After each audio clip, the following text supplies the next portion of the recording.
One of the biggest moments in the history of not only OFN, but the CDFI industry generally was when OFN in 2003 released its strategic plan that looked 25 years ahead and really called for a major change in how the industry focused and what it focused on.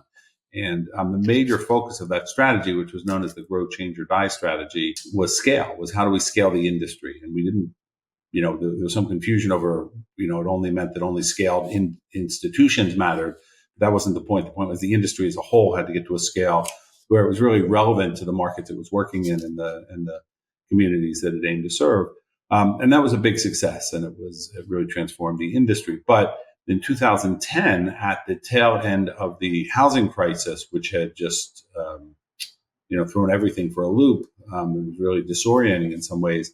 We decided to do sort of a follow-on strategy that wasn't meant to reinvent the strategy, but to reorient in some ways what the organization was doing. And through the housing crisis, although we went in as, growing important financial institutions, we weren't really relevant to people, to a broad sense, outside of our own world. We were outside of our own communities, and in some ways.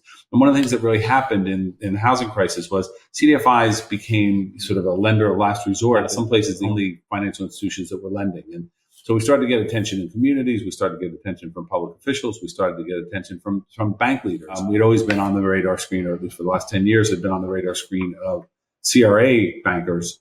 But we were now getting recognized in the C-suites and by the chairman and the CEOs and the CFOs.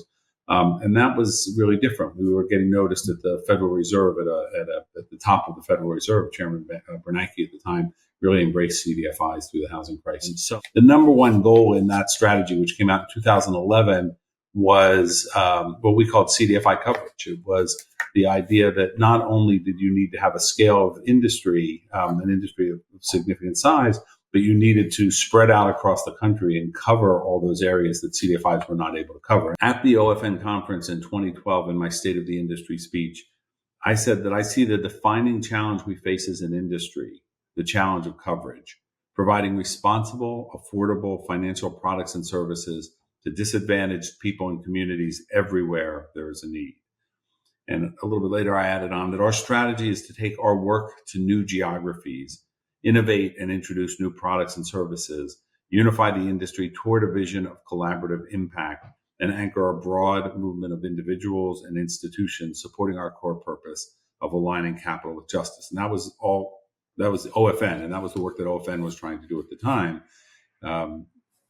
Over time, as the CDFI industry continued to grow and continue to scale, we still had a coverage problem, or what I would call a scope problem, which was reaching more places. One of the things we tried to do in 2011 and 2012 was to sort of map the places that CDFIs were lending, in contrast to what we've done now with the CDFI Market Map, which looks at the places where CDFIs are not lending.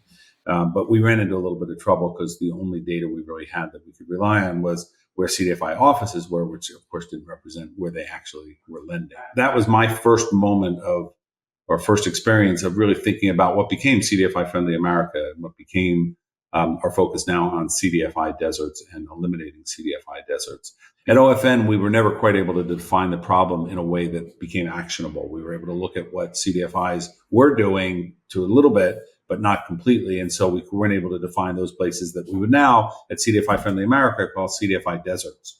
And what we recently determined at CDFI Friendly America is that there are 1,292 CDFI deserts. About 31% of all the places in the U.S. with 10,000 people or more are in fact CDFI deserts that likely would benefit from CDFI financing because there's significant economic distress, low historical levels of CDFI financing.